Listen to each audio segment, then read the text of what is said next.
Bonsoir à toutes et à tous. Je suis vraiment très heureux de vous retrouver après cette coupure estivale pour cette émission de rentrée de l'Esprit des Lettres, coproduite par Le Jour du Seigneur, la Procure, la librairie qui nous accueille ici en ces murs, et KTO, notre chaîne préférée.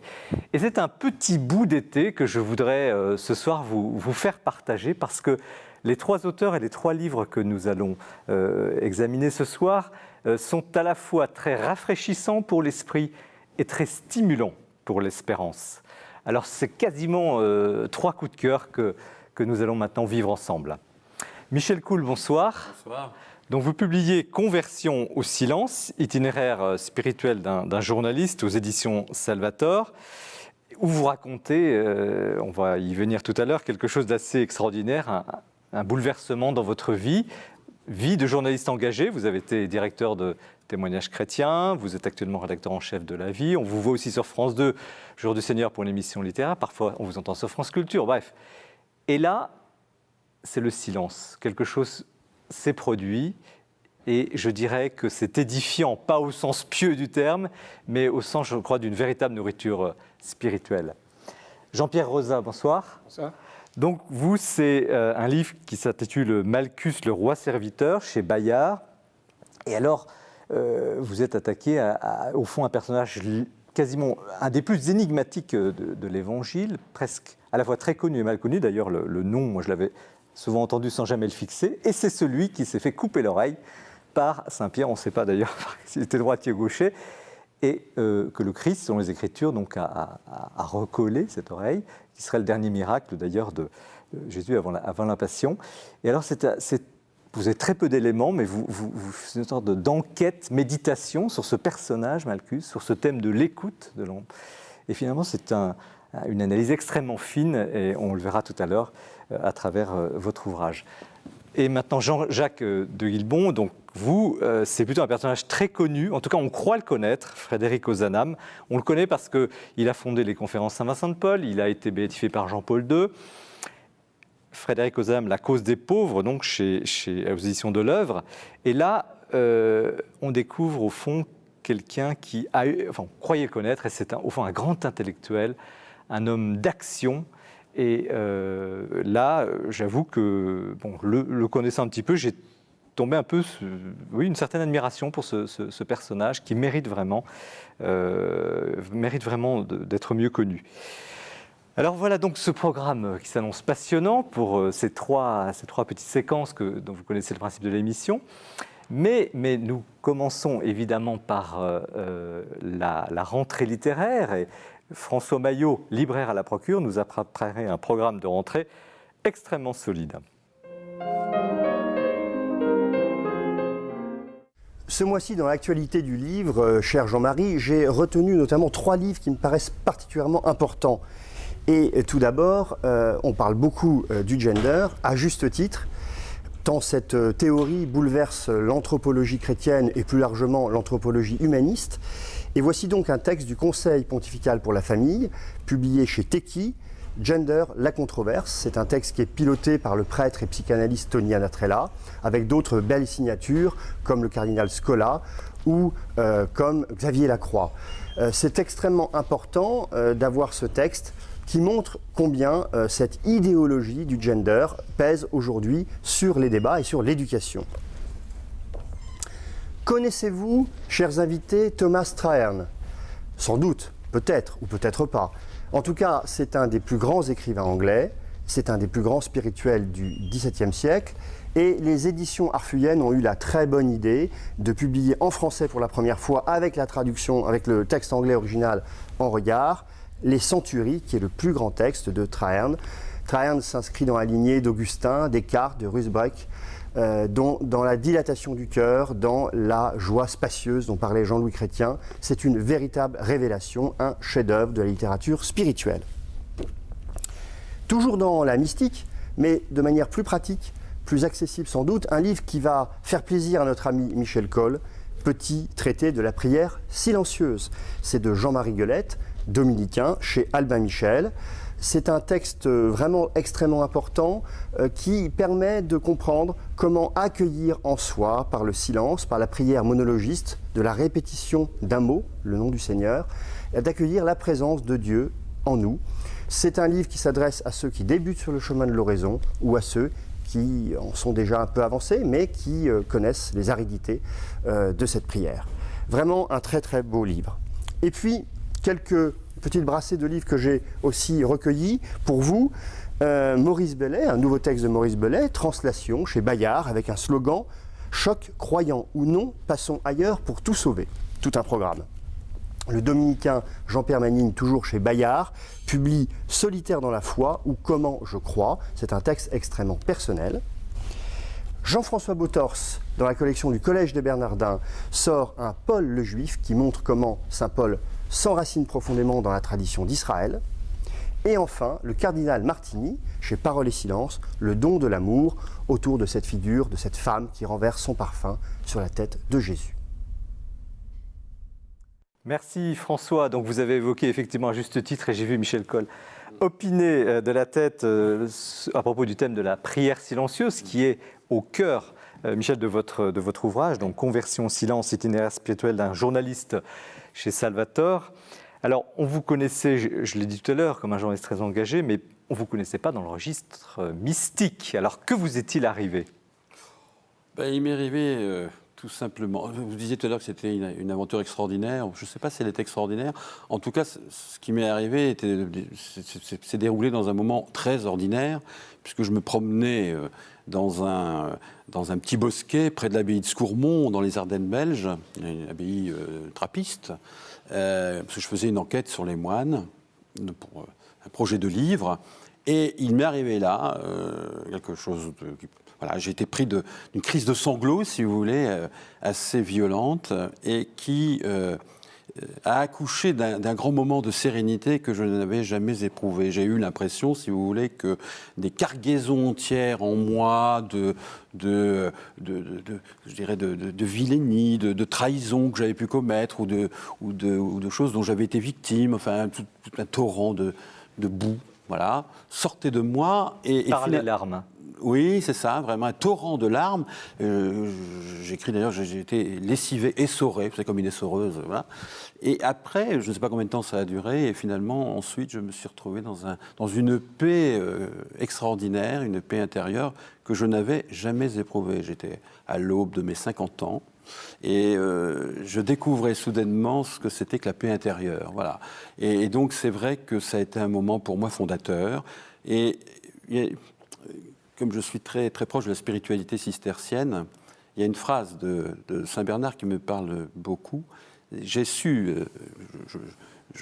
je n'ai plus le terme exact de sa phrase, c'est que j'ai su à ce moment-là qu'il était là. C'est-à-dire, c'est dans ce moment de silence qui m'a enveloppé que j'ai su qu'il était là, mais qu'il était là en moi. C'est-à-dire il, c'est-à-dire le tout autre, le Christ, enfin. Oui, parce que dans le livre, vous n'en parlez pas. Vous parlez du silence, vous parlez d'une présence, mais vous ne nommez pas. Non, je ne nomme pas pour que moi, je sais que c'était le tout autre, que c'est le Seigneur, si vous voulez. Moi, j'aime bien l'appeler le Seigneur. Donc, j'en suis intimement convaincu et persuadé. Mais je ne voudrais pas qu'un lecteur qui pourrait être intéressé, qui pourrait être attiré par cette aventure-là, soit heurté par le mot Dieu qui a tellement été galvaudé et parfois bousillé, excusez-moi l'expression. Donc, je préfère parler de la présence, comme Maurice Zindel. Et vous n'étiez pas étranger, quand même, au Seigneur. C'est une seconde conversion ? C'est un baptême du silence ou un baptême des larmes. Vous savez que le baptême des larmes, dans la grande tradition byzantine, c'est très important.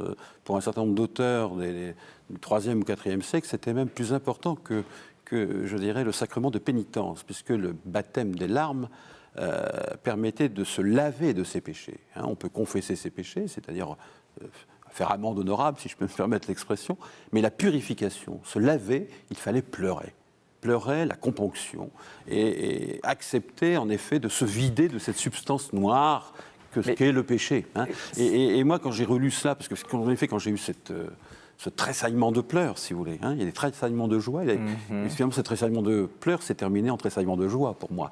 De joie intime, de joie intérieure. C'est une vraie joie. Hein, Mais comment est-ce que cela arrive? Parce que vous dites, je me promenais dans un bosquet, et ça vous est tombé dessus. Oui, je ne vais pas faire une analyse psychanalytique. Si vous voulez, c'est vrai que j'ai essayé, ça s'est passé il y a 4 ans, et vous voyez, j'ai gardé tout ça en silence un petit peu pendant 4 ans. J'ai essayé de comprendre et intellectuellement bien sûr, et aussi avec mon cœur. Et ce qui me semble évident, c'est que j'ai beaucoup médité aussi cette phrase de Saint Paul, c'est-à-dire c'est dans la faiblesse que finalement on peut pressentir la force de l'amour. Vous étiez par terre à ce moment-là? J'étais assez par terre puisque j'avais une conjonction d'événements un peu violents qui avaient ébranlé mon existence, puisque j'avais perdu mon emploi de manière, c'est jamais sympathique.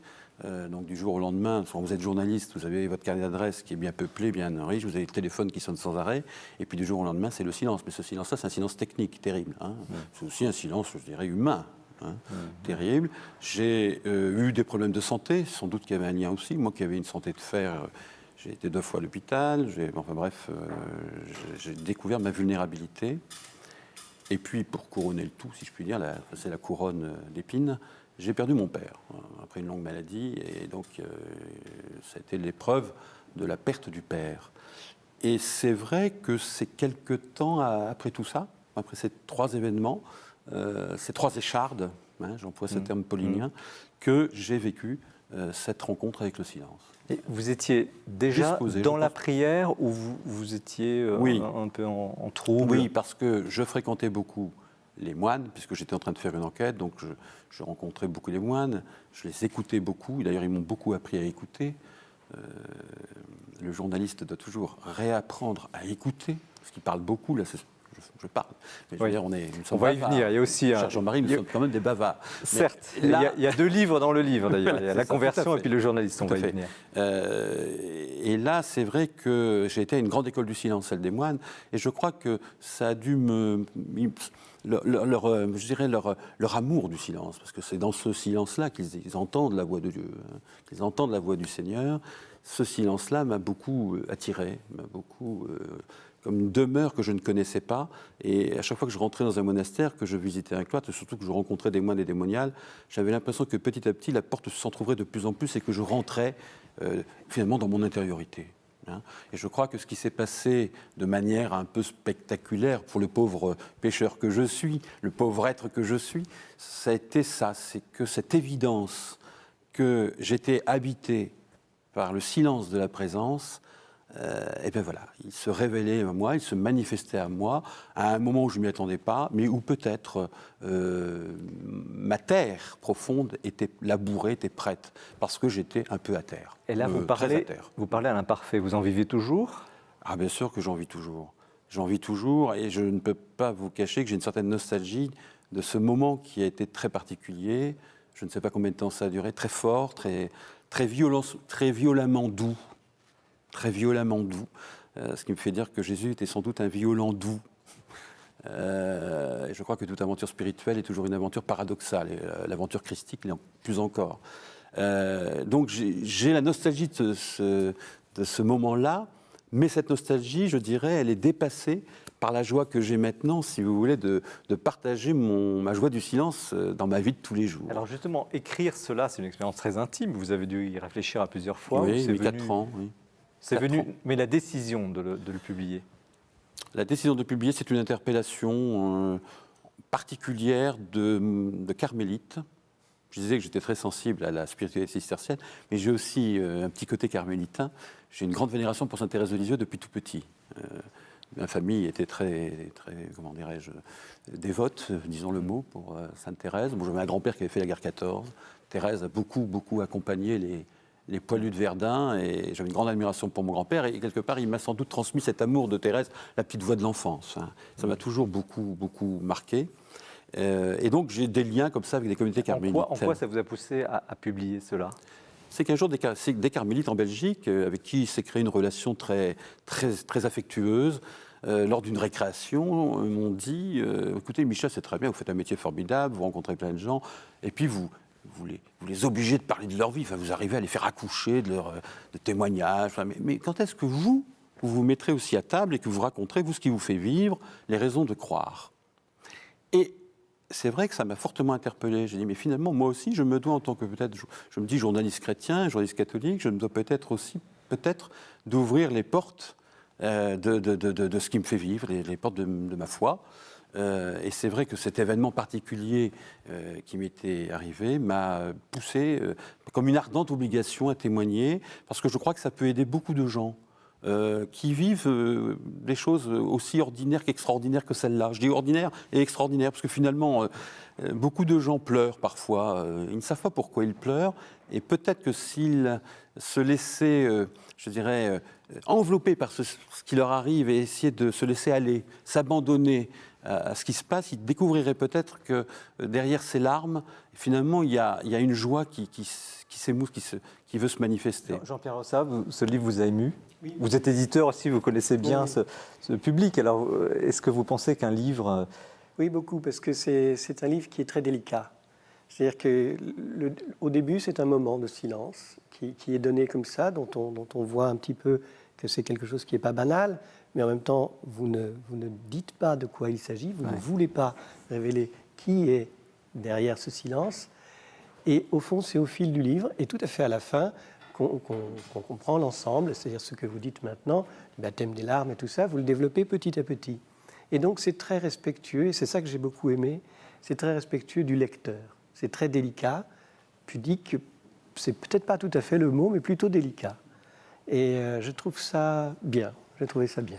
Jacques de Guilbon, vous êtes le Benjamin de l'émission ce soir. Comment vous percevez cette expérience? Oui, je pense que ça a l'air vraiment d'être une expérience extraordinaire telle que vous la racontez. Et ça me fait penser un peu à...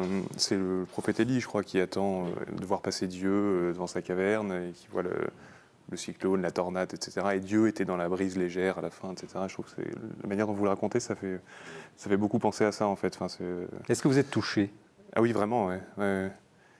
Moi, je peux parler moi je pleure beaucoup, en fait. Donc, je sais pas, ça me fait pas rentrer forcément dans ce dans quoi vous rentrez, mais je vois quel genre de lavement c'est, en fait. Et surtout quand c'est, je pense, une grâce, comme ça vous a été donnée à ce moment-là, là, c'est vraiment... En tout cas, comme vous le dites, il y a plus de gens qui pleurent que l'on ne croit, en fait, même intérieurement. Je crois. Et puis, regardez... Alors c'est marrant, je relis les évangiles d'une autre manière. Par exemple, je traque les silences du Christ, je traque les larmes du Christ, je traque les regards aussi du Christ. Et je me dis qu'il faudrait peut-être relire ou réécrire peut-être les évangiles. C'est audacieux ce que je dis, mais ça serait intéressant de commenter les silences, les regards du Christ. Il le regarda, il l'aima. C'est-à-dire, il y a toute une dimension de silence qui s'exprime dans les évangiles qui me semble faire complètement partie du mystère du Christ. Et le Christ a évangélisé par la parole, par les paraboles, mais il a beaucoup évangélisé par son silence, présence silencieuse. Et je n'oublierai pas Marie.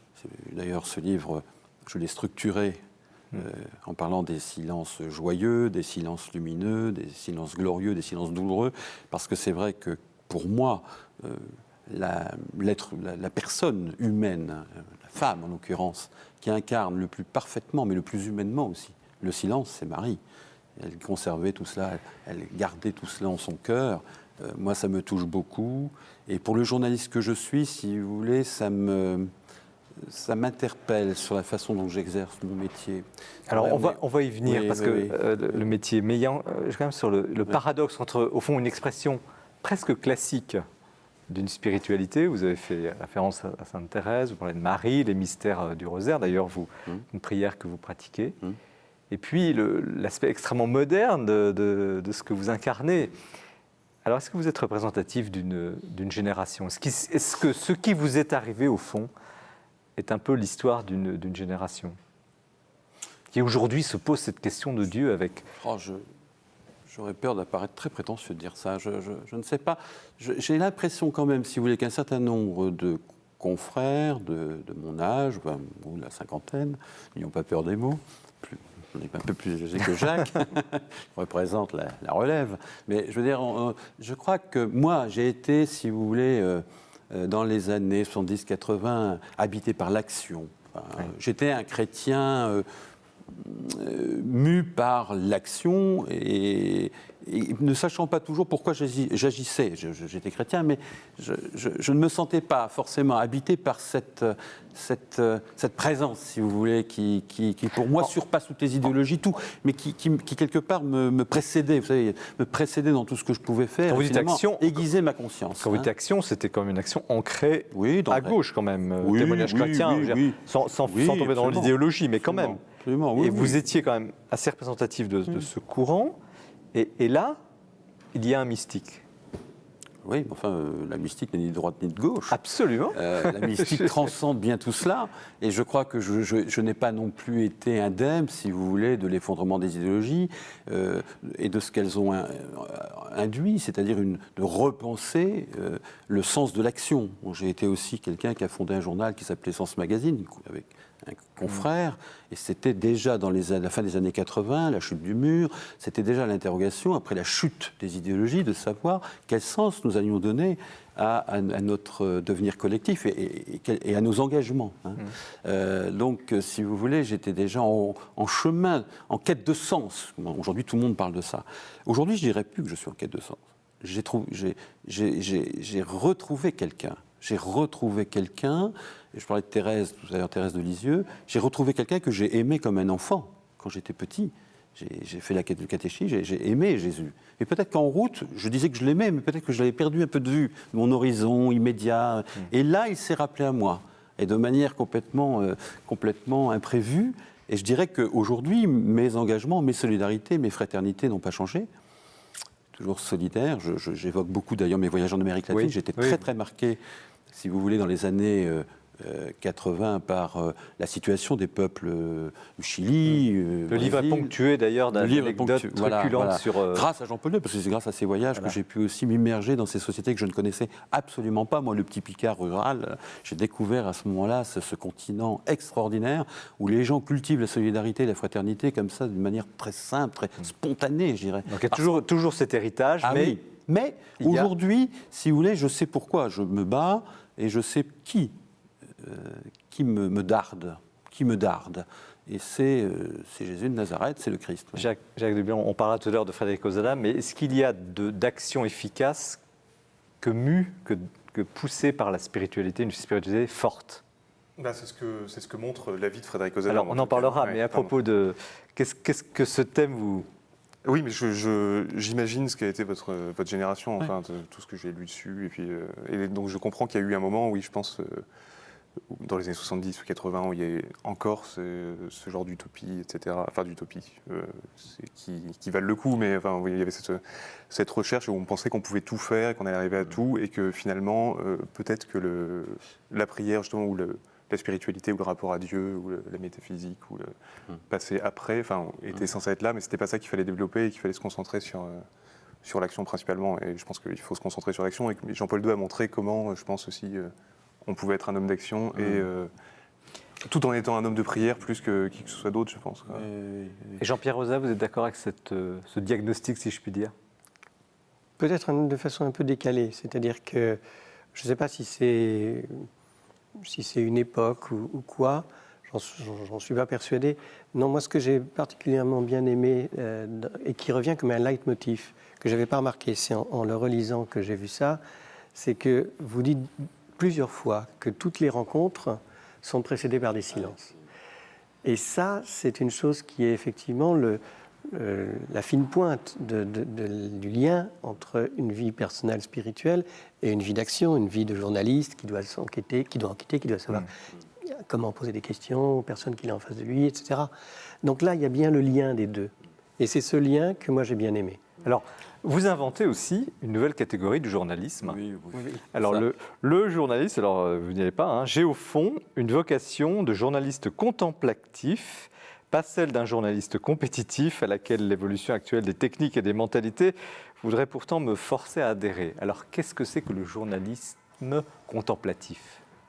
C'est le journalisme qui d'ailleurs, d'abord, n'est pas asservi par la technologie, par le temps ordonné par la machine. Voilà.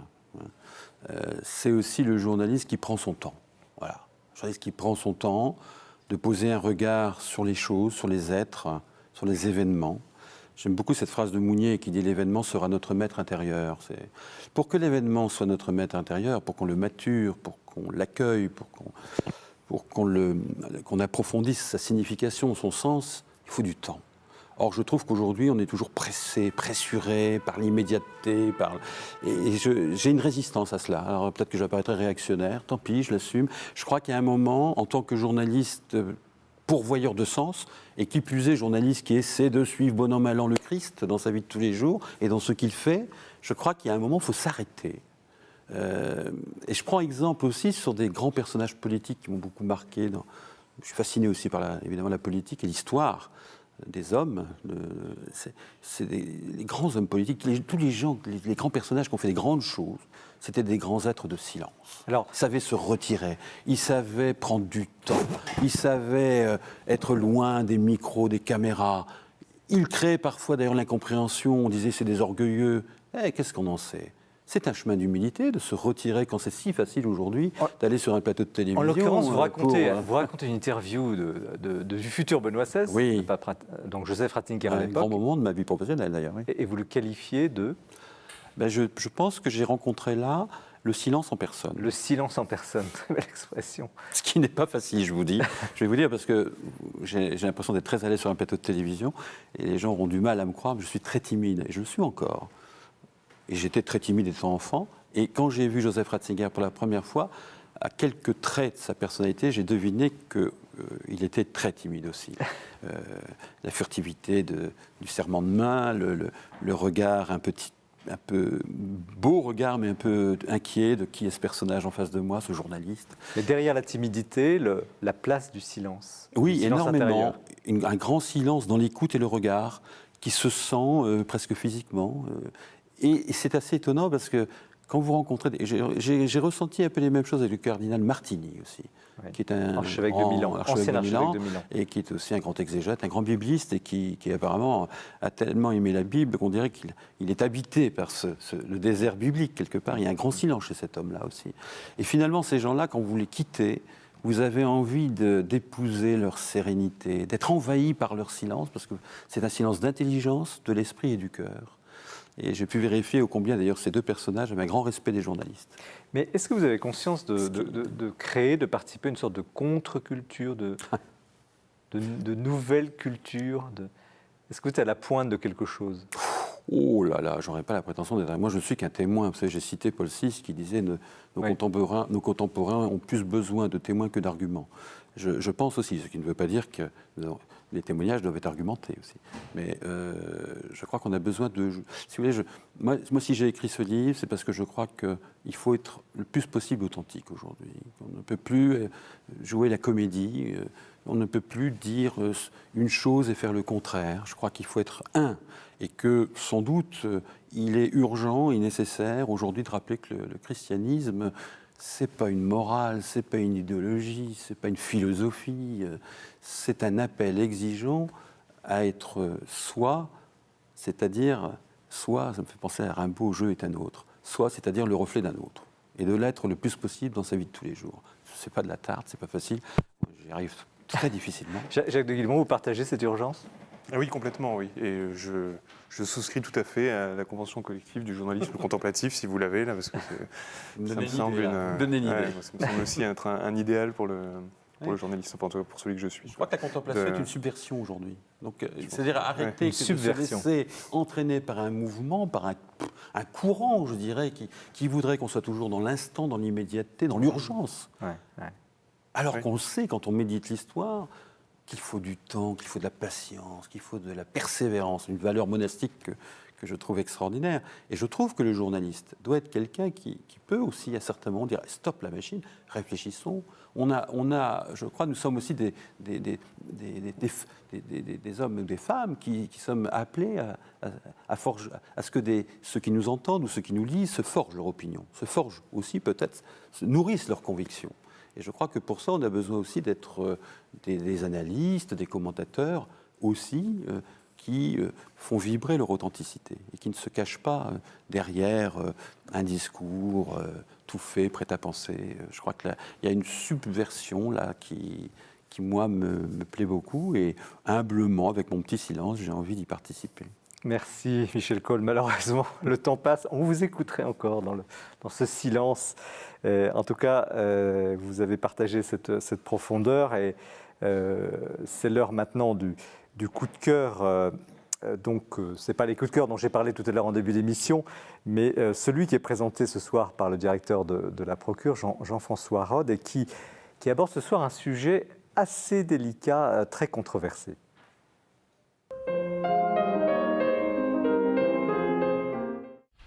Effectivement, je voudrais vous parler d'un livre passionnant, mais un peu surprenant et un peu déconcertant, Du même sang que notre Seigneur, du jésuite Marc Rastoin. C'est un dossier historique, très documenté, qui raconte qu'en 1593, la Compagnie de Jésus adopte un décret interdisant aux descendants des musulmans et des juifs d'entrer dans la Compagnie de Jésus. Contrairement aux consignes formelles d'Ignace de Loyola et à sa pratique constante. Pour comprendre, il faut se rappeler qu'un siècle plus tôt, 1492, les rois d'Espagne donnent 4 mois aux Juifs pour quitter l'Espagne ou se convertir. Ce n'était pas la première conversion obligatoire, si bien qu'il y avait dans l'Église espagnole une méfiance à l'égard des familles converties. Et par exemple, au début de la Compagnie de Jésus, tous les grands ordres refusaient de recevoir les descendants, on les appelait les conversos, alors que Ignace de Loyola a déclaré que ça n'était pas un critère pertinent. Si bien que beaucoup de ces conversos ont joué un rôle très important au début de la Compagnie de Jésus. Rappelez-vous par exemple Lainez, qui a été un premier compagnon d'Ignace, qui a été le deuxième supérieur général, et qui a été le théologien, le grand théologien du Concile de Trente, mais aussi Nadal, mais aussi Polanco. Mais après la mort d'Ignace, on voit monter la pression de la part de la société et de l'Église espagnole pour que la compagnie se rallie à la position classique. Et on voit la lutte de pouvoir, le livre le raconte très bien, jusqu'à donc cette adoption de la pureté du sang en 1593. Certains pensent qu'il faudrait jeter un voile pudique sur ce genre de capitulation à l'esprit du temps. Il me semble au contraire que la seule vraie bonne position est de faire ce travail de vérité. Et surtout, finalement, ressort encore mieux la liberté évangélique et la fermeté du gouvernement d'Ignace de Loyola, qui déclarait, lui, qu'à titre personnel, il aurait été honoré d'être du même sang que notre Seigneur et sa mère. Merci Jean-François. Alors effectivement, ce n'est pas tout à fait la coutume, mais ça vous surprend cette exclusion quand même des Juifs et des musulmans dans la Compagnie de Jésus, Michel Coll? Je ne connaissais pas vraiment cet épisode-là, mais c'est vrai que ça nous reporte à une époque où, en effet, nous sommes en plein cœur de l'antijudaïsme chrétien vécu, partagé à l'époque, et qui malheureusement perdure encore, malgré tout, dans certaines mentalités. Je crois que, en écoutant cela, je mesure, si vous voulez, la révolution copernicienne qu'a pu être le Concile Vatican II, nous rappelant que nous étions des héritiers du peuple juif. Oui, nos frères aînés. Et puis, alors, ce qu'a fait Jean-Paul II, les gestes prophétiques. On mesure là. Jacques de Guilbon, en un mot, comment vous réagissez? Oui, je n'avais jamais entendu parler de ça. Et ça me surprend aussi de la Compagnie de Jésus, qui a toujours été justement dans l'acculturation, comme ce qui s'est passé en Chine, etc., donc dans un genre d'ouverture au monde, et qu'il a en plus cédé sans doute à des demandes espagnoles, alors que, j'imagine que ça concernait surtout l'Espagne, alors que les jésuites étaient très internationaux et ne dépendaient pas du gouvernement locaux, donc c'est étonnant, mais il faut savoir jusqu'à quand ça a duré en plus. Parce que, ça a été, je crois, en titre assez c'est en 1950, je crois que c'était vraiment aboli, mais pas en pratique, bien entendu. Jean-Pierre Rossa, une réaction sur ce thème? Oui, ça me surprend un peu, mais ce qui m'est venu en tête immédiatement, c'était la même chose à propos de la croix. C'est-à-dire que la croix, au moment du centenaire, a fait mémoire de ce qu'elle avait fait pendant la guerre et avant-guerre. Et je pense que c'est un des traits caractéristiques du christianisme que de pouvoir faire la lumière sur son passé, aussi sinistre soit-il. Vous parlez du quotidien. Du quotidien, la croix. Excusez-moi. Alors, autre quotidien, ce grand jour, ce jour inouï de la veille de la Passion. Et donc, c'est à propos de ce moment que vous écrivez ce très joli petit livre sur Malchus, le roi serviteur, donc chez Bayard, enquête sur un personnage énigmatique des évangiles. Donc, cet homme qui se fait trancher l'oreille par Saint Pierre. Donc, C'est assez déconcertant, mais en même temps, c'est une méditation. Vous allez nous faire découvrir ce personnage à partir de très peu de choses. Alors, d'abord, qui est Malchus? Qui est Malchus? On sait peu de choses de Malchus. C'est un personnage qui apparaît une seule fois dans les évangiles et encore dans l'évangile de Jean. On lui donne un nom. Dans les autres évangiles, c'est le serviteur du grand prêtre qui vient arrêter Jésus avec Judas et avec une troupe armée. Et au moment de l'arrestation, Pierre sort son épée et tranche l'oreille du serviteur du grand prêtre. Jésus, à ce moment-là, arrête Pierre, lui dit « remets ton épée au fourreau ». Il guérit Malchus, suivant Luc. Il guérit le serviteur du grand prêtre, suivant Luc. Et Jean lui donne un nom. Le grand prêtre, le serviteur s'appelait Malchus. Voilà. Et après, on ne sait pas grand-chose, si ce n'est dans Jean, on sait que le frère du serviteur du grand prêtre, de ce Malchus, est celui qui a giflé Jésus en lui disant « ne te moque pas du grand prêtre, tu lui dois le respect », etc. Donc on sait très peu de choses de Malchus. Et c'est très facile. Qu'est-ce qui vous a poussé? Parce que quand même... Oui, évidemment. C'est une anecdote, en fait, que m'a raconté un prêtre ami, un curé de paroisse d'un arrondissement assez huppé de Paris, qui avait un côté humour anglais, et qui, un jour, m'a dit comme ça, en regardant des confessionnaux, en parlant de ces meubles très curieux que sont les confessionnaux. Je ne sais pas pour les gens plus jeunes s'ils savent ce que c'est qu'un confessionnal. Je ne sais pas si vous savez ce que c'est qu'un confessionnal, j'imagine tout de même. Si. Je pense que c'est une éducation catholique assez traditionnelle, donc on connaît. Voilà. On n'en voit plus beaucoup en service tout de même. Et donc, il me disait que les confessionnaux qui n'avaient qu'un côté s'appelaient des Malchus, par analogie, par plaisanterie avec Malchus à qui on avait tranché l'oreille. Alors, il faut dire ce qu'est un confessionnal, pour ceux qui ne le savent pas. C'est cette espèce de grand meuble dans lequel le prêtre entrait au milieu pour recevoir la confession des pénitents qui venaient à droite, s'agenouillaient dans le meuble, faisaient leur confession, et recevaient l'absolution, et ensuite le prêtre passait à celui de gauche pour faire la même chose, et l'opération durait comme ça. Ça m'a toujours surpris, cette manière comment dirais-je, de tailoriser, de rationaliser Oui, vous êtes assez sévère sur le sujet. La confession, dans le livre. D'autant plus, c'était mon enfance. Donc, c'est une enfance où, effectivement... On y revient quand même. Vous avez vu qu'au JMJ, on avait installé des beaux confessionnaux modernes, des Malchus modernes, en plein milieu de Madrid. Et il y avait beaucoup de monde. Malchus, ils étaient à double entrée, c'était stéréo. Bon. Et alors, mais comment vous êtes... comment et donc, cette intuition est... Cette histoire, moi qui ai donc reçu cette éducation catholique un peu culpabilisante, j'étais un peu terrorisé par ce mobilier. Et le fait d'entendre ce prêtre se moquer un peu dans ce genre de plaisanterie amusante, de plaisanter sur la confession et sur ce meuble-là m'avait vraiment amusé et libéré. Et puis, ça m'était sorti un peu de l'esprit. Et en réfléchissant, je me suis dit, mais qui c'est ce personnage de Malchus qui est là? Et alors, j'ai pris un évangile, j'ai regardé. Ça vous travaillait depuis longtemps? Non, c'était, je pense, c'est des choses qu'on a en tête comme ça. Et puis, à un moment, on se dit, tiens, j'aimerais bien en savoir un petit peu plus. Et donc... de fait, le livre est très original. J'étais vraiment... Mais comment avez-vous travaillé, justement, pour rassembler rien, pour en faire une très belle histoire? Vous avez allé chercher toutes les références possibles? Oui, il y a de l'exégèse, tout de même, pas sur la passion de Jésus. Il y a un livre comme Brown, La mort du Messie, qui est un énorme livre qui dit beaucoup de choses. Il y a des livres des pères de l'Église sur la passion, bien évidemment, il y en a énormément. Voilà, donc j'avais tout de même où puiser. Il y a tout de même beaucoup de littérature autour de la passion.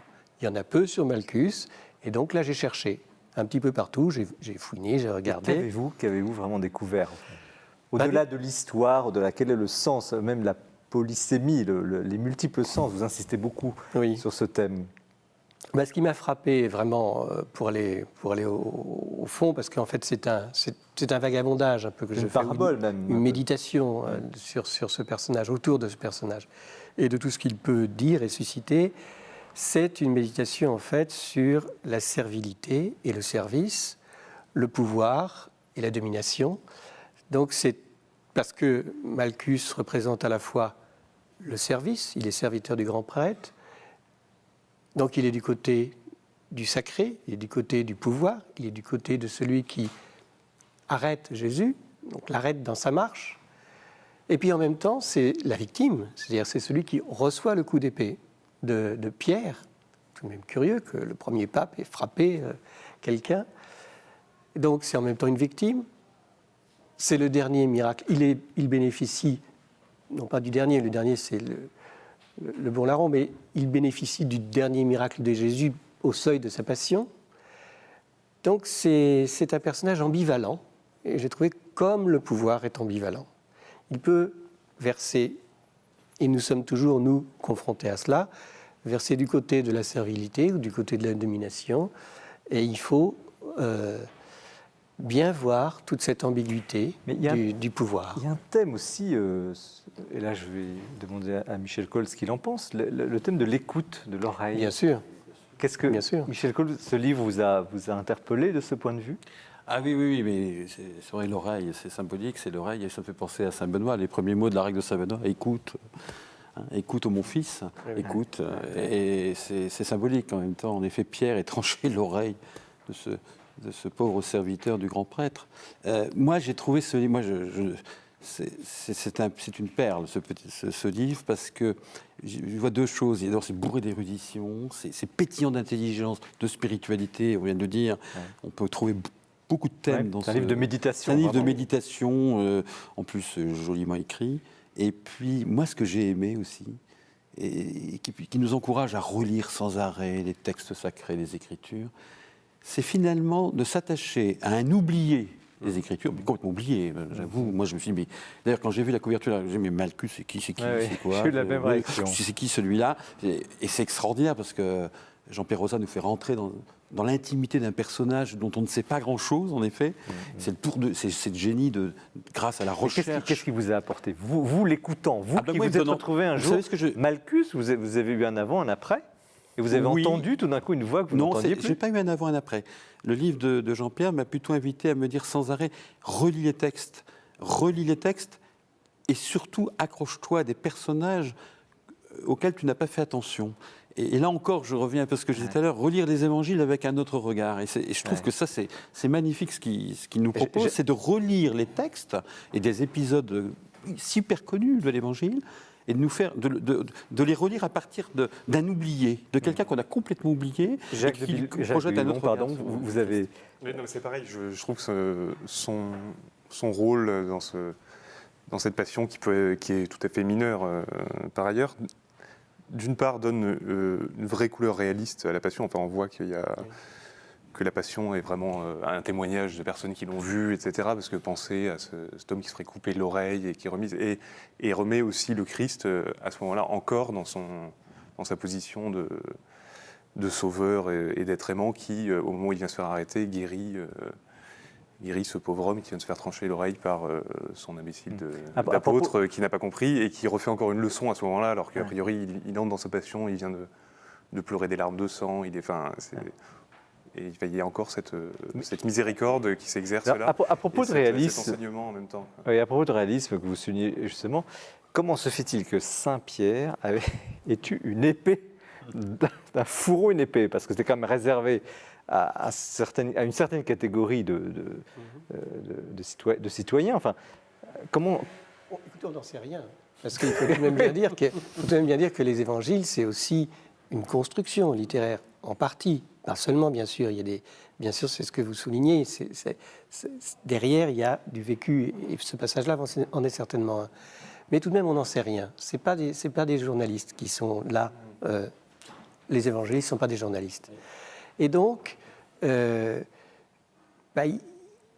pense qu'il faut beaucoup s'attacher, c'est ce que j'essaie de faire, au sens symbolique que l'évangéliste veut mettre dans le texte. Pourquoi il met une épée dans la main de Pierre? Qu'est-ce qu'il veut montrer? Quelle est son intention? C'est ça la recherche. Et alors, réponse? Non, je pense que lui aussi, Pierre, à ce moment-là, c'est un moment décisif, c'est un moment critique, au sens où il y a une décision qui se fait, un discernement des actes par les actes. Et à ce moment-là, Pierre, lui, verse du côté du pouvoir et de la force qu'il exerce sur Malchus. Et Jésus lui dit, remets ton épée au fourreau, celui qui prend l'épée, par l'épée périra, rappelant ça, ce que Yahvé avait dit à Noé, de la même manière au moment de la Genèse, celui qui verse le sang, par l'homme aura le sang versé. Donc il faut lire aussi ça comme ça. Alors bien sûr, il y a Luc qui essaie de donner une explication, qui nous dit, oui, mais alors attendez, si Pierre a eu une épée dans la main, c'est parce que, en fait, Jésus avait donné comme consigne aux apôtres de vendre leur besace, etc., parce que maintenant, et donc acheter des épées, parce que maintenant, les choses seraient différentes. C'est une explication, mais ce n'est pas tout. Ça fait pas toute l'histoire. Et il faut, je pense, souvent voir derrière ce qu'il y a. Il faut aussi parler de l'épée. C'est-à-dire que l'épée, ça n'est pas rien. On n'est pas habitués, nous, Oui. ou moins qu'avant, à parler de l'épée avec cette verve. Certaines épées s'appellent Malchus. C'est lié. Oui, c'est au Moyen-Âge, on a appelé une certaine sorte d'épée, c'est ce que nous dit Estienne, c'est ce que nous dit Rabelais, c'est ce que nous dit Scarron, des Malchus. Un peu par dérision. D'ailleurs, c'est la première fois qu'on appelle l'épée du nom de celui qui est victime et pas du nom de celui qui la donne, qui la tient. Et c'est bien le C'est pas sens qui vous Saint-Pierre. paraît le plus prégnant, finalement. Oui, Une je pense. espèce d'erreur, de méthode. Non, ce n'est pas l'épée. C'est ça que dit le Christ à Saint-Pierre. Non, c'est pas l'épée. Il faut, voilà, laisse les choses aller. Tu n'es pas roi à la manière des rois de ce monde. Tu vas avoir une autre fonction comme prêtre, comme prophète et comme roi. Elle sera différente et elle ressemblera à la mienne. C'est ce qu'il lui dit et il lui donne un peu comme exemple Malchus à ce moment-là, qui est du côté de la victime, bien sûr du côté de l'assaillant, mais qui tout de même hésite à ce moment On crucial. a l'impression qu'il se convertit, non, en vous lisant. Oui, on a l'impression et en même temps on n'en sait rien. Encore une fois, moi je n'ai pas voulu, et c'est à dessein, donner d'interprétation figée. Oui, c'est Je juste. laisse le lecteur travailler lui-même sur ses hypothèses, avancer, méditer. Tout n'est pas décidé. Et ça, c'est très important que le lecteur, ce serait, moi, mon rêve, c'est que le lecteur, ayant lu ça, reprenne les évangiles. C'est ce que va faire Michel Coll, je crois, ce soir. Reprenne les évangiles, relise la Passion à partir de là ou à partir de... Peu importe, mais qu'il y retrouve son miel et qu'il se laisse interroger. Michel Coll, sur cette ambiguïté en quelque sorte entre cette vie de l'esprit et cette vie politique, ces ambitions politiques, comment vous réagissez à ça? On les oppose, on a tout à l'heure tenté de trouver un lien, mais il y a quand même une ambiguïté quelque part. Oui, il y a des paradoxes, des ambiguïtés, des contradictions. Mais je crois qu'il y a un personnage aussi qui est très important dans le livre de Jean-Pierre Rosat, c'est Pierre. Enfin, moi, personnellement, à travers son héros oublié des Écritures, c'est Pierre. Et Pierre est complètement au cœur des paradoxes. Il aime Jésus, incontestablement il l'aime, mais il l'aime maladroitement. Il est sans doute un homme profondément miséricordieux, mais il est fougueux. Il a la foi, mais il a peur. Oui, c'est presque un portrait en anti-portrait de Pierre. Je trouve que c'est un portrait en retrait de Pierre. Moi, je l'ai beaucoup lu. Alors, c'est vrai que je l'ai dans mon livre, j'ai une grande tendresse pour Pierre. Et plus je vieillis, plus j'aime Pierre. C'est ce que je dis, plus je me sens catholique, parce que le successeur de Saint-Pierre, finalement, qu'est-ce qu'il est? Le successeur d'un balourd, de quelqu'un qui est admirablement humain et qui est admirablement chrétien. Et je trouve que dans le livre de Jean-Pierre Rosat, moi, je suis aussi à la trace Pierre. Jean-Pierre Rosat. Je ne sais pas si... Oui, tout à fait. En fait, pour résumer les choses, il y a 4 personnages principaux. Il y a le Christ, qui est... Bien sûr. Il y a Caïphe, qui est le représentant du pouvoir dans le mésusage. Et puis, il y a ces 2 personnages, effectivement, qui peuvent presque s'intervertir de temps en temps, qui sont Pierre, à la fois généreux, etc., et en même temps un peu traître, et en même temps Malchus, qui vient arrêter et qui lui aussi est guéri et ne fait rien, il ne se rebiffe pas, il ne va pas prendre Jésus par le collet. Enfin, voilà. Jacques de Guilbon, vous voyez ça comment cette... C'est ça. Pierre nous montre à ce moment-là qu'en croyant servir le bon maître, on est sûr de faire ce qui est bon en fait. Et là, il sert le bon maître, mais il fait exactement l'inverse de ce qu'on lui enseignait. Et il le fait, je pense, de bonne foi dans un mouvement naturel qui est le nôtre en général, et où il pose vraiment la question du rapport de la foi chrétienne et du pouvoir en fait, qui est extrêmement complexe et qui est même opposé, je pense, le plus souvent en fait. Et il fait beaucoup penser à cette histoire qu'on raconte de Clovis, vous savez, quand il se convertissait, avec Saint Rémy qui lui expliquait la Passion. Et Clovis dit « Ah, si j'avais été là avec mes francs, pour sauver Jésus de la croix, évidemment. » Enfin bref, donc il est à l'opposé de ce qu'on est en train de lui expliquer. Donc je trouve que c'est... Mais la grande leçon, même par rapport à ce dont on va parler tout à l'heure, Frédéric Ozanam, de l'action, ce serait quoi la grande leçon? C'est que l'action, là, en l'occurrence sur Saint-Pierre, oui. C'est que l'action elle peut être que non violente en fait, enfin, dans le grand sens du terme, je pense. Ce qui est le grand débat interne du christianisme, je pense, depuis 2000 ans, qui n'a pas été vraiment tranché. Jean-Pierre Rosa, qui seraient aujourd'hui les Malchus modernes? C'est compliqué, parce que je vous ai dit que c'est un personnage ambigu et double. Avez-vous pensé à des ressemblances? C'est pour ça que vous me posez une colle, là. Mais je voudrais revenir aussi en arrière. C'est-à-dire qu'il faut aussi, c'est ce que je fais aussi, revenir à tout l'arrière-fond biblique. C'est-à-dire que ce personnage de Malchus, oui. il ne vient pas de n'importe où, il ne s'appelle pas Malchus pour n'importe quelle raison. Il est enraciné dans l'histoire contemporaine d'Israël. Il y avait des gens qui s'appelaient Malchus, ça existait, c'est en général des rois. Bien sûr, le nom l'indique, Melech, c'est le roi. Melchisédek, c'est la partie érudite du livre. D'ailleurs, vous le soulignez, on découvre effectivement, à travers le sens du mot, beaucoup de parties de l'Ancien Testament. Et donc, ce personnage-là, qui est à la fois le roi, qui est vu à la fois comme dangereux parce qu'il a du pouvoir, mais en même temps amical, c'est-à-dire qu'il peut offrir l'hospitalité, comme par exemple à Abraham, Abimelech. Lui aussi, depuis le début, il est un peu double et il faut le prendre comme ça. Il faut le prendre dans sa complexité, dans son humanité. Je pense que les Malchus modernes, nous en sommes tous un petit peu des Malchus modernes. Je pense qu'il ne faut pas imaginer qu'il y a une catégorie particulière qui pourrait se dire « moi je suis Malchus, je suis Saint-Pierre ». Non, on est tous comme ça. On est tous aux prises avec un pouvoir, on est tous aux prises avec l'incapacité à entendre, à écouter, comme vous le disiez. Et je pense que c'est plutôt... Enfin, moi je l'ai ressenti comme ça en l'écrivant, en tout cas. C'est plutôt une leçon pour chacun, aujourd'hui, en tout cas pour moi. Michel Coll, les Malchus modernes? Oui. Non, je ne sais pas. En tout cas, j'étais très touché par aussi les dernières pages du livre. Ça se termine par une amitié spirituelle quasiment entre l'auteur et son héros. C'est très beau la fin, la conclusion. Il s'adresse à Malchus.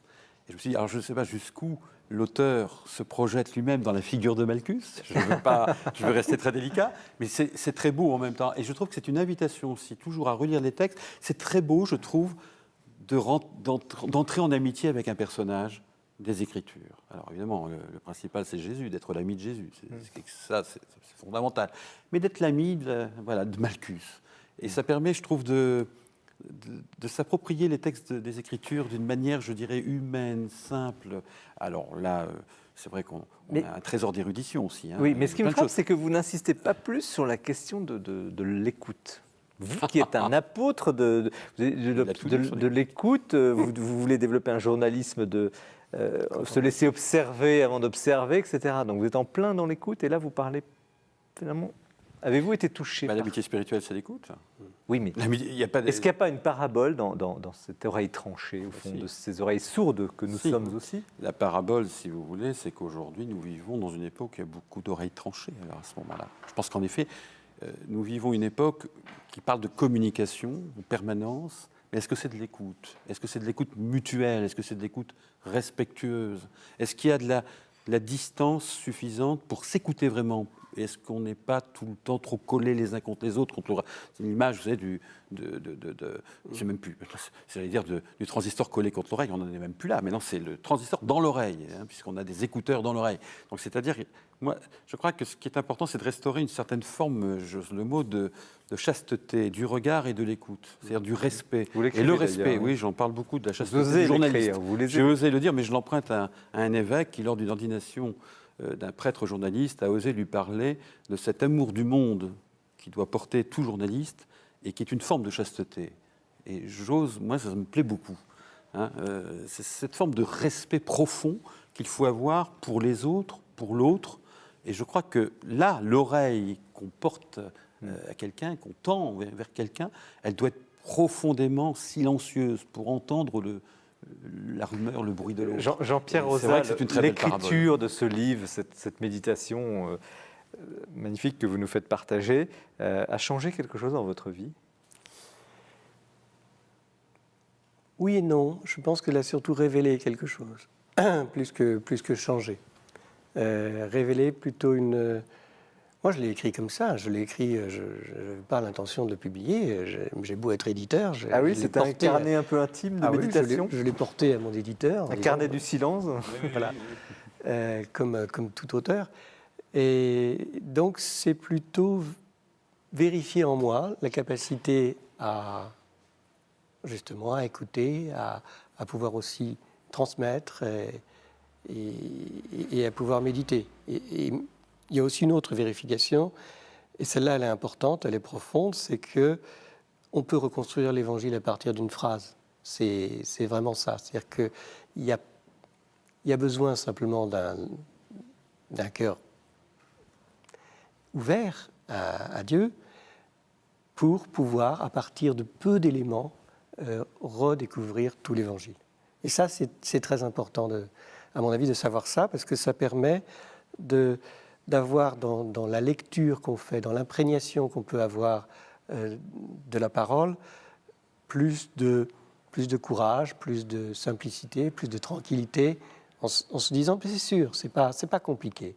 C'est pas compliqué, il faut un peu travailler pour faire quelque chose comme ça, mais c'est aussi... c'est heureux au bout du compte. Et on est content d'être en compagnie de ces gens-là. Est-ce que l'on peut écouter le silence ? Bien sûr, bien sûr. Bien sûr, effectivement. Si on sait ouvrir l'oreille de son cœur. Parce qu'on oublie, c'est encore par rapport à ce très beau livre qu'a écrit Jean-Pierre, c'est vrai. Même avec une oreille tranchée, je pense là soudainement à Van Gogh. Quel peintre aussi, il avait, mais c'est l'oreille du cœur qu'il faut ouvrir. Et je crois que c'est, me semble-t-il, l'urgence. Alors nous allons l'entendre avec Jacques de Guidebon tout de suite à propos de Frédéric Ozanam, cette oreille du cœur, oreille active. Mais avant, nous retrouvons Bertrand Deschamps, qui est un des responsables de cette belle librairie, qui nous dresse le portrait du mois. Une personnalité quand même qui nous a quittés au début de l'été, dont on a finalement assez peu parlé.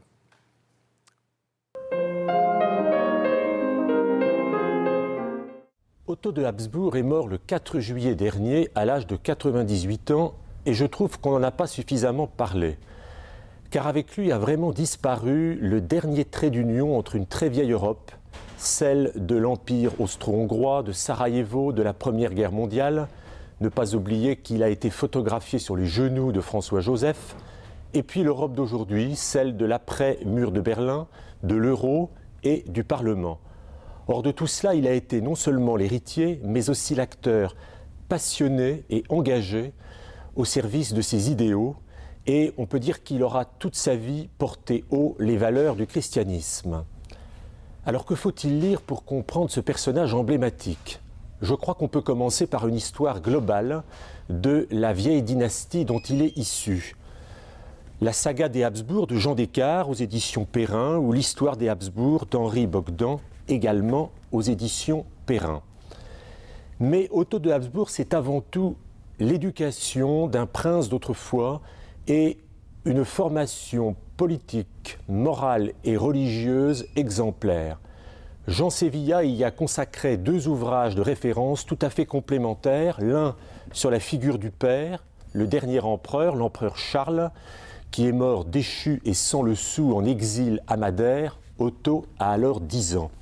Et puis la figure de la mère, figure tutélaire, Zita, impératrice courage, la gardienne de la tradition, une femme de tête politique qui a transmis à ses 8 enfants une éducation forte. Et puis Otto de Habsbourg, c'est surtout un homme de grande qualité, de grande culture, un fin politique qui était très polyglotte et qui s'est engagé très vite, un homme de conviction, un anti-nazi farouche de la première heure. Et puis après la guerre, il s'engage dans son idéal européen comme député au Parlement où il représente la Bavière, un pays où il s'était installé après de longues années d'exil. Il a peu écrit, mais il a beaucoup parlé. Il nous a donc laissé 2 livres d'entretien, Le nouveau défi européen, des conversations avec Jean-Paul Picapert chez Fayard, et puis un tout dernier petit livre chez Payot, une sorte de testament, Combattre pour la liberté, publié il y a 3 ans. Je voudrais terminer par une petite anecdote. Il surprend un jour ses collaborateurs en train de regarder un match de football. Qui joue, leur demande-t-il. C'est Autriche-Hongrie. Ah oui, et contre qui? Merci Bertrand pour ce portrait à la fois en couleur et également magnifique de ce personnage qui effectivement a traversé le siècle et dont on n'a pas assez parlé. Alors, ce qui nous introduit naturellement à notre dernière partie d'émission avec vous, Jacques de Glibon. Donc, vous êtes un jeune écrivain, un chroniqueur, vous chroniquez dans la revue de la Nef en particulier, et vous vous êtes attaqué à, si je puis dire, Frédéric Ozanam, donc La cause des pauvres, aux éditions de l'Œuvre. Frédéric Ozanam, que l'on croit très connu, il était bénéficié par Jean-Paul II, je l'ai dit tout à l'heure, il est fondateur des convenances Saint-Vincent de Paul, enfin l'un des fondateurs, mais pourquoi aujourd'hui un jeune de votre génération s'intéresse à Frédéric Ozanam? En fait, moi, je le connaissais de loin, j'avais une certaine révérence pour lui, etc., mais sans jamais me pencher sur sa vie, totalement. Et quand vous rentrez dedans, en fait, vous ne pouvez plus le lâcher. Il est vraiment fascinant, c'est un personnage romantique, dans le meilleur sens du terme, des années 1830, qui vient d'une famille bourgeoise lyonnaise et qui décide de consacrer sa vie à sauver matériellement et aussi spirituellement les pauvres qui sont autour de lui, et qui crée à 20 ans avec des amis comme ça une œuvre qui aujourd'hui s'occupe de je ne sais combien de centaines de milliers de pauvres dans le monde entier. Et c'est un très grand intellectuel aussi, et c'est quelqu'un qui arrive à faire la suture entre les catholiques intransigeants de son époque et les catholiques libéraux. Donc c'est quelqu'un, dès que vous rentrez, dès que vous lisez une phrase de lui à 20 ans, une lettre qu'il écrit à un de ses amis, vous êtes stupéfait par l'intelligence, par le génie, et par l'amour qui... Et ça a été une surprise, vous avez découvert un jour... Ça a été vraiment une surprise, parce que je le connaissais comme... D'ailleurs, je ne vais pas dire comme tout le monde, parce que je me suis aperçu en parlant qu'il est assez peu connu, en fait, finalement. Et même chez les catholiques, aujourd'hui, on connaît vaguement son nom, parce qu'en plus, Ozanam, c'est un nom assez étrange, qui reste à l'esprit en général, comme ça, dont il disait d'ailleurs que c'était un nom d'origine juive, enfin bref, il y a 2000 ans, et de Ozanam. Mais il est... assez peu connu, on en a fait un genre soit de catholique social un peu obscur au passé du XIXe siècle, soit peut-être un saint de vitrail qui s'occupait des pauvres, mais on ne connaît pas du tout sa vie qui est très brève, qui sont 40 ans très pleins où il crée une œuvre fabuleuse. Et c'est l'intérêt d'ailleurs de votre petit livre. Ce soir, on n'a pas des très gros livres, mais des livres essentiels. Ce n'est pas le nombre de pages qui fait la qualité des livres. Et là, effectivement, on a une plongée dans, je dirais, le mystère Ozanam. Oui, c'était le principe de cette collection à Saint pour tous, c'est de rentrer en 200 pages dans un saint, si je peux dire, et donc de le saisir le plus simplement possible en essayant de montrer toutes ses facettes, sans faire de l'érudition ou sans renouveler Alors, si on résume un peu ce personnage complet, difficile à résumer, l'intellectuel, professeur à la Sorbonne, le fondateur des conférences Saint-Vincent de Paul, fils de la grande bourgeoisie lyonnaise. Qu'est-ce qu'il y a d'autre? Il y a le révolutionnaire de 48 aussi, oui, qui est vraiment étonnant avec cette phrase où il dit « passons aux barbares ». Oui, alors 48. Passons aux barbares. Alors commençons par ça. Allez.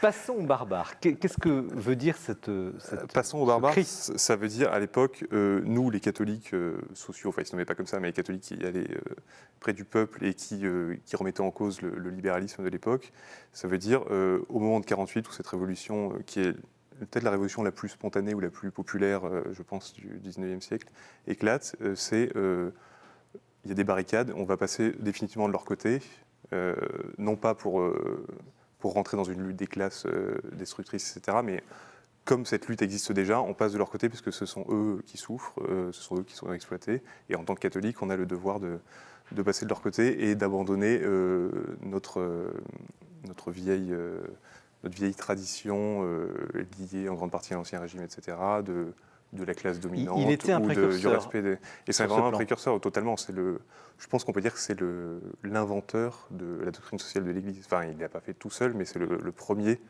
la doctrine sociale de l'Église en tant qu'elle s'applique au temps moderne, etc. Enfin, je pense, moi, Vous êtes d'accord, Jean-Pierre Rosa, ou pas? Non. Oui, Peut-être pas l'inventeur, mais c'est Enfin, c'est effectivement lui un qui grand pose. personnage. Non, mais c'est lui qui pose le lien. C'est lui qui pose le lien, et peut-être le premier en fait. Enfin, il y a Lamennais aussi, le grand abbé de Lamennais, qui est un petit peu son maître, mais qui ensuite va sortir de l'Église, qui est là autour de lui, et qui pose aussi ces questions sociales. Mais c'est lui qui, tout en restant dans l'Église, en restant un fils très obéissant, très humble, va réunir autour de lui, en quelques années, à 25 ans, non seulement des gens qui vont aller s'occuper du pauvre directement, pratiquer la charité, mais qui vont commencer à réfléchir et à penser réellement l'injustice de cette époque-là. Qu'est-ce que ça représentait à l'époque de s'ériger en quelque sorte contre cette exploitation C'était assez violent en fait dans le monde catholique bourgeois. Ça ne se faisait pas. Non, déjà ça ne se faisait pas d'aller voir les gens chez eux, les pauvres chez eux, d'une part pour leur amener à manger, etc. Il y avait les bonnes œuvres des bonnes sœurs, etc. qui existaient évidemment, les hôpitaux. Sœur Rosalie d'ailleurs. Voilà, Sœur Rosalie qui a aussi beaucoup inspiré Frédéric Kozam, qui est un personnage fabuleux qui à Paris dans le 5e arrondissement, qui est maintenant un arrondissement bourgeois, s'occuper des pauvres rue Mouffetard Donc c'était réservé, les bonnes œuvres étaient réservées aux bonnes sœurs. C'est ça, si on peut dire ça. Et en revanche, de jeunes laïcs, surtout, je pense que c'est là où il est vraiment novateur, c'est que c'est un jeune laïc, même si à l'époque, au début, il se demande s'il n'a pas la vocation, etc. Mais enfin, il est laïc, il est étudiant en droit à Paris, et il réunit simplement ses amis, il dit maintenant on va aller donner à manger aux pauvres qui n'ont rien. Mais qu'est-ce qui l'a inspiré? Et on va s'auto-organiser. Qu'est-ce qui l'a poussé à sortir du rang finalement? Alors, donc dans les exemples plus lointains, il y a évidemment Saint Vincent de Paul, mais qui était encore un prêtre, remarquons-le, qui avait déjà mis ça en place au XVIIe siècle.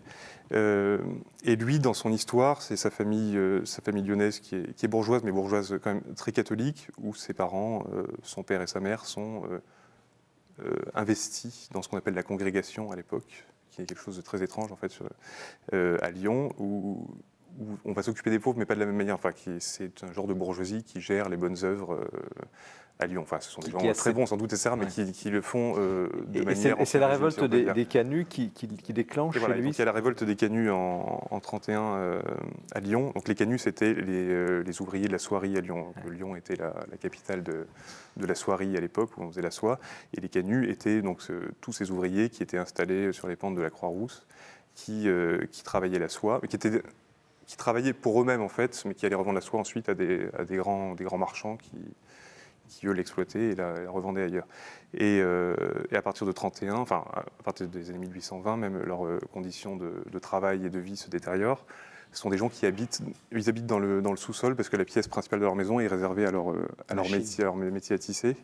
Et c'est là qu'il faut qu'ils aient besoin de lumière, etc., où toute la famille travaille là autour et eux, ils habitent dans une soupente en dessous. Donc c'est très image 19e voilà, de l'exploitation quand même. Et Frédéric Ozanam connaissait et il connaît, comme il est de Lyon, il connaît ses canuts, même s'ils ne sont pas de la même classe sociale, mais il a beaucoup d'amis de son âge, etc., qui sont pas issus de là, mais qui n'habitent pas loin de ces canuts, et donc qui lui parle de ce qui se passe, etc., et qui lui mettent la puce à l'oreille sur ces questions sociales. Et en 31, donc les canuts se révoltent de manière très violente parce qu'on est en train de libéraliser le marché, c'est-à-dire de mondialiser en fait à l'époque, d'abaisser les tarifs douaniers, et la soie lyonnaise est en train de s'effondrer parce que les tarifs ont baissé. Comment a-t-il fait le passage entre cette indignation, le mot très bien porté aujourd'hui, et puis ce qu'il en découlera, création de la doctrine sociale de l'Église. Et ben alors pendant quelques années où il est à Paris, il réfléchit à tout ça, il écrit, il va à l'Église, c'est un catholique très pieux, très édifiant, et un jour dans une réunion, il y a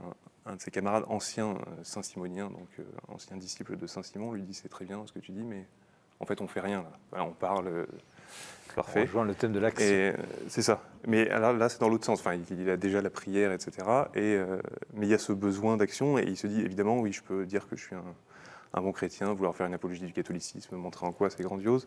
Si je fais rien, si je ne suis même pas capable de donner aux pauvres à côté de moi, je ne suis personne. Et donc, ni une ni deux, en une semaine, ils vont voir Bailly, qui était un philosophe catholique à l'époque assez en vue, qui est beaucoup oublié aujourd'hui, chez qui ils se réunissent.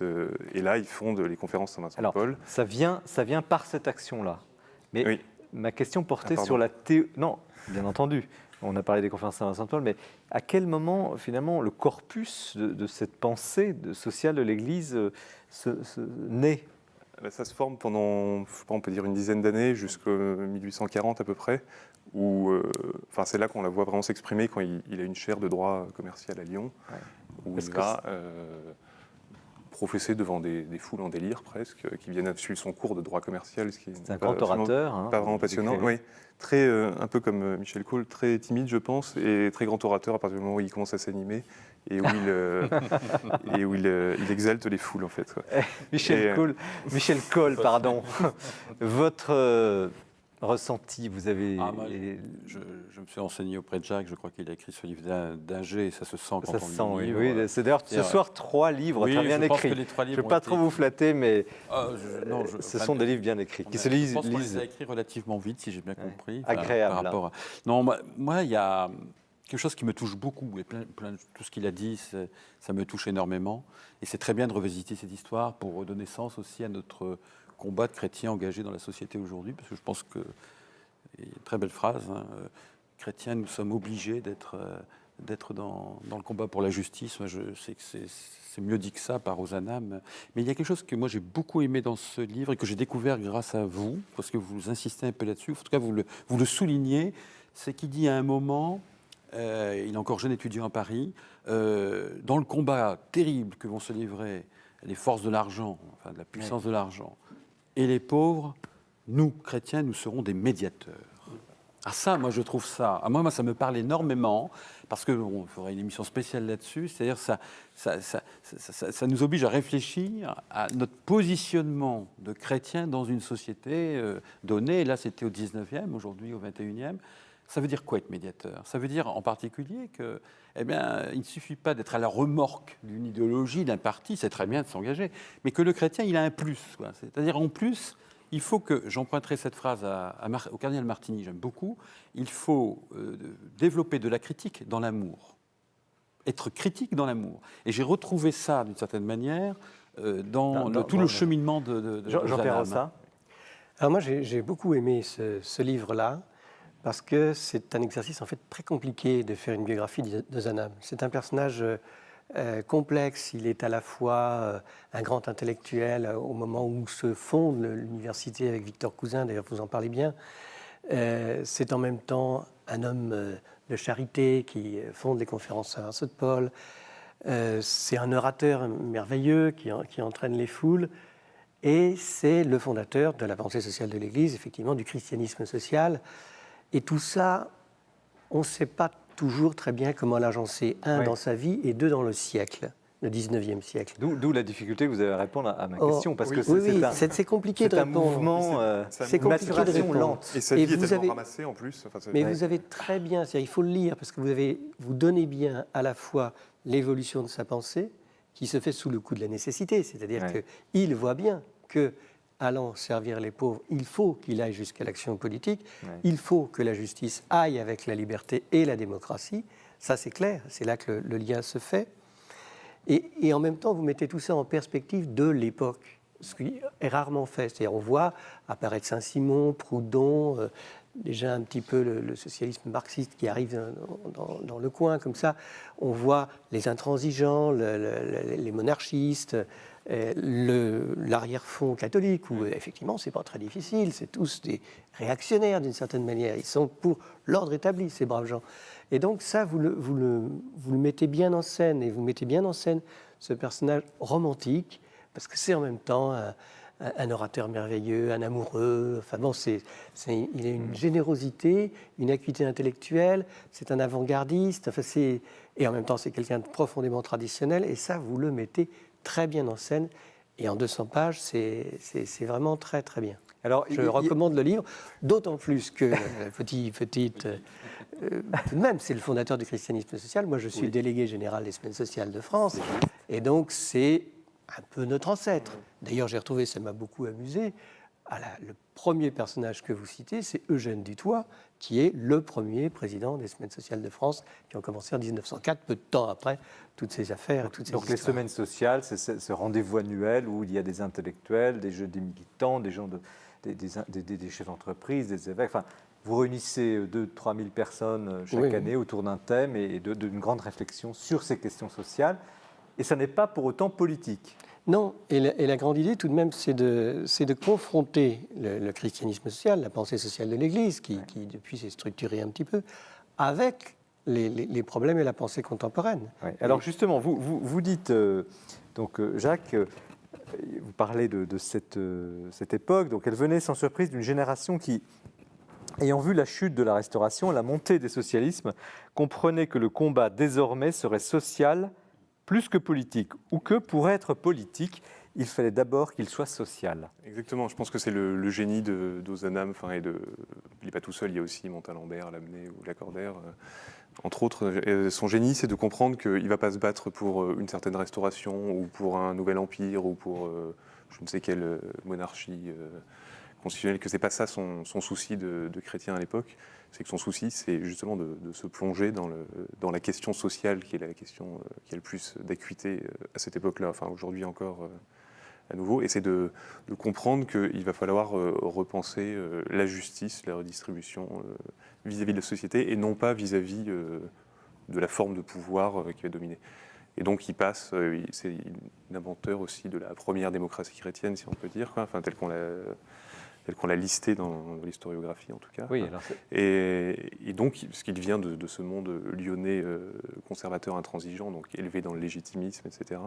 Et il comprend que sa mission l'amène, pas par idéologie ou par réaction à ce qu'il avait été avant, mais à rentrer dans la démocratie qui est en train de se former. Alors un tout petit mot sur le catholicisme intransigeant, qui est une notion quand même pas forcément connue de tous. Le catholicisme intransigeant, disons, c'est celui qui est hérité directement dans l'Ancien Régime, qui, ayant subi les affres et les violences de la Révolution française contre le clergé, contre les chrétiens aussi, etc., s'est développé, notamment chez De Maistre ou Bonald, s'est développé comme recherchant une fidélité sans faille à ce qu'était le régime, l'ancien enfin, régime. en tout cas la place qu'avait l'Église dans l'Ancien Régime, en fait, hein, et très gallicant aussi d'ailleurs. Et c'est là le génie d'Ozanam, c'est que Ozanam, avec Lamennais, etc., sont aussi les inventeurs, pardon, Donc gallicant pour les de l'ultramontanisme, en fait. Voilà. Enfin, c'est-à-dire qu'ils vont et ils comprennent que dans la situation qui devient celle de l'Europe à cette époque-là,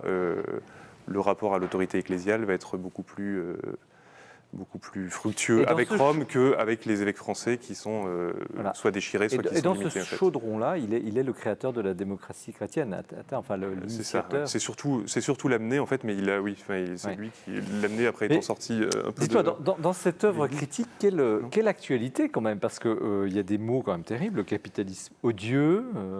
Ça, c'est moi qui le dis, je crois. Je sais pas c'est vous qui le dites, c'est pas lui qui le dit. Mais peut-être le dit. Parce qu'Ozanam, en fait, n'est pas un socialiste. Il ne faut pas non plus le faire tomber. C'est pas les premiers socialistes à l'époque sont d'ailleurs souvent des chrétiens, Buchez ou Leroux. Ouais. Mais lui n'est ni un libéral. Enfin, après, il faudra revenir parce que c'est un catholique libéral, mais dans le sens de l'époque qui n'a rien à voir sur la question de la liberté religieuse. Mais disons, économiquement, il n'est ni libéral, ni socialiste, en fait. Et c'est d'ailleurs le génie, je pense, de ce qui deviendra ensuite la pensée sociale de l'Église, c'est de trouver un milieu entre les deux où on va essayer il y a toujours la considération de la propriété privée, etc., qui reste, et il y a en même temps la question de la justice, l'option préférentielle pour les pauvres, le principe de subsidiarité, etc. Aujourd'hui de cet héritage, parce que c'est une question quand même très actuelle. Je pense que l'héritage a vraiment été, ça a été digéré dans le bon sens, et que vraiment la pensée de l'Église sociale s'est nourrie de ça, et on a, mais vous pensez à mon avis, dans la pensée, enfin dans la théorie. Vous pensez qu'elle est vivante aujourd'hui ? En Europe, je sais pas en France, je ne sais pas si elle est très vivante. En revanche, je pense qu'en Amérique latine, par exemple, on en parlait tout à l'heure, ou peut-être dans d'autres pays d'Europe, peut-être en Allemagne, etc., ils sont plus héritiers que nous de ça, non ? Non, mais moi je pense, je prêche pour ma paroisse, mais je pense que les semaines sociales, avec leurs 3-4 000 participants par an, sont tout de même la preuve que la pensée sociale de l'Église est vivante. Est-ce que Alors l'Église, institution comme on dit, les évêques, est-ce que cette part de l'Église est vraiment en conscience sur ces sujets-là? Ou est-ce que c'est un peu des thèmes du passé? Je crois que vous avez un livre qui dit bien les choses, et un auteur qui les a soulignés, c'est les laïcs qui sont à la pointe. C'est aux laïcs de s'emparer de ces questions-là. Les hiérarchies, l'institution, elle peut, après coup éventuellement, souvent dire un certain nombre de choses. Elle peut montrer la route, elle peut dire où il faut entrer. Elle peut parler d'options préférentielles pour les pauvres, comme a fait le premier Domelder Camara, c'est ce que vous dites, Michel Cole. Elle peut parler de la dignité de la personne humaine, elle peut parler de la subsidiarité. Mais après, ça veut dire quoi? La subsidiarité, ça veut dire que les choses qu'on doit décider, on doit les décider au plus petit niveau de la communauté qui peut le faire. Si elle ne peut pas, il faut remonter au niveau supérieur. Et si au niveau supérieur on ne peut pas non plus, on remonte encore au niveau supérieur. Donc on laisse les gens se débrouiller, quand ils le peuvent, avec leurs propres moyens. Ça, c'est la subsidiarité. D'accord. Alors tous ces thèmes aujourd'hui, donc vous dites, doivent être défendus par des laïcs. Mais non, je continue. Non, tous ces thèmes-là, ils sont défendus normalement maintenant, puisque ça fait partie du patrimoine commun, par l'institution et la hiérarchie.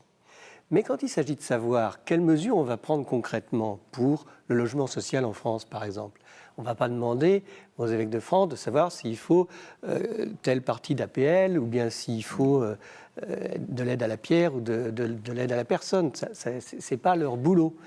Et pour un certain nombre de cas, ça n'est pas leur travail. Et donc les laïcs, assez naturellement, avancent sur ces questions-là.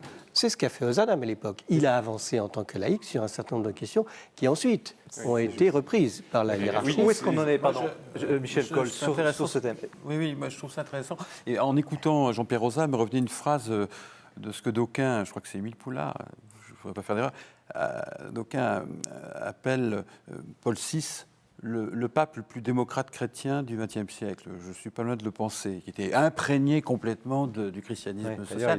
A eu cette phrase extraordinaire, l'Église experte en humanité. Mais elle l'est depuis plus de 2000 ans, experte en humanité. Mais c'est grâce à des hommes comme Frédéric Ozanam que, je dirais, les valeurs du christianisme social, les intuitions, les principes, mais aussi les engagements. Enfin, c'est pas seulement des idées. Ils ont mis la main dans le cambouis, si je peux me permettre l'expression. Ont, d'une certaine manière, infusé la société de ces valeurs-là. Et qu'aujourd'hui, quelque part, le christianisme social, je dirais, est très présent dans notre société séculière, sécularisée. Sans qu'on le remarque. Mais il est bon quand même de le rappeler. Il est bon quand même de le rappeler que les origines sont chrétiennes. Les institutions européennes, on ne sait plus maintenant, mais en théorie, il l'était à l'origine. En fait. Tous les pères de l'Europe sont des démocrates chrétiens. Exactement. Après, maintenant, ça a été assez obligé. Mais... Donc, si je vous entends bien, le bilan est plus que satisfaisant. Aujourd'hui, ces idées ont été semées et elles fonctionnent. J'ai un petit bémol à apporter dans ça, c'est que elles ne s'arrêtent jamais, ces idées-là. C'est-à-dire qu'il y a de nouveaux problèmes et il faut les traiter. Par exemple, il y a la crise financière. Il n'y a pas un seul texte de l'Église qui parle de la finance. Ça n'existe pas. Il parle de la propriété privée, il parle du travail. Il y a la condamnation de l'usure quand même. La notion d'usure, c'est bien ancien. Bien longtemps. Ah oui, mais ils sont toujours vivants en théorie. Mais est-ce qu'il y avait derrière, Jacques de Guillon, est-ce qu'il y avait dans votre intention peut-être l'idée de remettre sur l'ouvrage ce thème-là? Mais vraiment, parce remettre la question sociale au centre? Oui, je pense que c'est là la question qui se pose à nous. Et je pense qu'il y a eu malheureusement chez les catholiques en France un genre de scission interne depuis longtemps, mais qui a été nourrie après par des choses conjoncturelles comme la peur du mitterrandisme ou du socialisme. Enfin bref, et pour certains catholiques, il y a tout entre les socialistes, enfin la droite et la gauche, c'est ça à l'intérieur. On peut dire ça pour simplifier, mais enfin ceux qui penchent plus vers un genre de libéralisme sans en voir les conséquences néfastes et qui veulent pas prendre la chose en compte théoriquement, la pensée et trouver les moyens d'y répondre. Et je dis pas que c'est pas une condamnation de qui que ce soit, quoi. Mais après, je pense qu'il y a vraiment une pensée de l'Église qui a été développée notamment par des gens comme Frédéric Ozanam, qui pose quand même certaines bornes qu'on ne peut pas contourner. Et à partir de ces bornes qui sont posées là et qui évidemment ne résolvent pas tous les problèmes, on peut s'attaquer à des questions comme celle de la crise aujourd'hui, etc. Mais en sortant de en sortant vraiment de la pensée de l'époque ultra-capitaliste, ultra-libérale, qui veut que tout marche bien et que le marché se déroulera tout seul. Enfin, et ça, il faut vraiment en sortir, je pense. Donc redécouvrir la saveur, au fond, et aussi l'autorité de cette pensée, parce qu'elle était totalement incarnée. Michel Coll. Oui, quand je lisais ce livre, je pensais beaucoup, parce que je l'ai lu après les JMJ, là. Et dans La Vie, nous avons publié un sondage sur les jeunes participants au JMJ, dont on dit tellement de choses sur ces jeunes. Quand même, dans ces jeunes dont on dit qu'ils sont plutôt pour des valeurs refuges. En effet, il y a peut-être, on peut considérer que c'est des valeurs refuges, la prière, la famille, bon. Mais en même temps, dans le top 10 de ce qui les fait vivre, du sens qu'ils mettent dans leur vie, il y a quand même la solidarité, c'est un mot fort pour eux, hein, une forme de générosité active. Et je remarque qu'aujourd'hui, beaucoup de jeunes s'engagent dans le volontariat, le bénévolat. Il n'y a jamais eu autant de jeunes dans des associations. Donc moi, je dis, Frédéric Ozanam est sans doute je ne sais pas s'il faut dire un maître à penser, j'aime pas trop cette expression, mais en tout cas un guide, peut-être aussi un guide spirituel pour des jeunes qui aujourd'hui veulent faire un lien entre une spiritualité profondément enracinée dans une vie sacramentelle, dans la prière, dans une vie communautaire, paroissiale, et en même temps un engagement dans la société. Ozanam, il a fait vous disiez tout à l'heure, c'est un homme de synthèse, oui. Il a fait complètement la synthèse de l'action, de la contemplation, et je trouve qu'il est hyper moderne, si je peux me permettre l'expression. Mais est-ce que c'est pas justement ce qui manquerait aujourd'hui, presque, c'est l'action? Parce qu'on a parlé tout à l'heure de la contemplation, on ne peut pas vous faire le procès de verser, enfin d'avoir oublié, mais on pourrait faire le procès ou poser la question en tout cas à d'autres, et l'action. Absolument. En même temps, l'action, si on prend l'action qui vient des catholiques ou des chrétiens en France, elle existe et on la voit plus parce que, je sais pas, le Secours catholique, on voit plus ce qu'ils font, ou Emmaüs, on voit pas ce qu'ils font. C'est pour parler de choses. Enfin, je pense que la majorité des œuvres caritatives en France sont des œuvres qui viennent du christianisme. Donc, elle existe encore. Enfin, après, on voit sans doute pas l'action nouvelle face aux problèmes nouveaux qui se posent et la réaction qu'on doit avoir face à ça, je pense. Oui. Votre livre souligne fortement aussi, c'est que cet homme a inventé. Il a eu l'audace d'inventer la société Saint-Vincent-de-Paul. Ils sont démarrés à 6 ou 7 au départ, 6 jeunes gens comme ça. Ils ont été abrités d'ailleurs par la sœur Rosalie dans son monastère, enfin dans son institution. Au départ, c'est un tout petit groupe. Et quand on voit ce qui est devenu le phénomène des sociétés Saint-Vincent-de-Paul, c'est impressionnant. Aujourd'hui, ils font un immense travail. Ils luttent contre la solitude aujourd'hui dans notre société, hein, par exemple, les militants bénévoles. Mais je crois que c'est le goût de l'inventivité, le goût de l'invention. Je pense que ce livre aussi, c'est de dire aux chrétiens, inventez. Et les semaines sociales, comme disait Rosanne, appellent aussi peut-être une forme à la révolution permanente, à chaque fois de s'adapter à 20 nouveaux. Bon, alors choisissons le mot de la fin. Outre nouvelle. Inventer, révolution permanente. Je retiendrai inventivité parce que ces 3 livres, au fond, ce soir, soit par leur style, les angles, la façon de décrire des réalités, sont un festival d'inventivité. Donc Michel Coll, Conversion au silence, itinéraire spirituel d'un journaliste chez Salvator. Jean-Pierre Rosa, Malchus, le roi serviteur, enquête sur un personnage énigmatique des évangiles chez Bayard. Et puis Jacques de Guilbon, Frédéric Ozanam, La cause des pauvres, avec une couverture au choc, un point sur lequel s'enfile un chapelet rouge aux éditions de l'Œuvre. Merci à vous 3 de votre participation, de ce débat, de cet échange qui est très, très fructueux. Merci également à vous toutes et à vous tous de votre attention. Je vous rappelle bien sûr que cette émission est toujours regardable à tout moment sur les sites internet de KTO, du Jour du Seigneur ou de la Procure. Et au-delà, bien sûr, en deçà d'une très belle lecture, je vous souhaite une très belle soirée et je vous dis au mois prochain. Au revoir.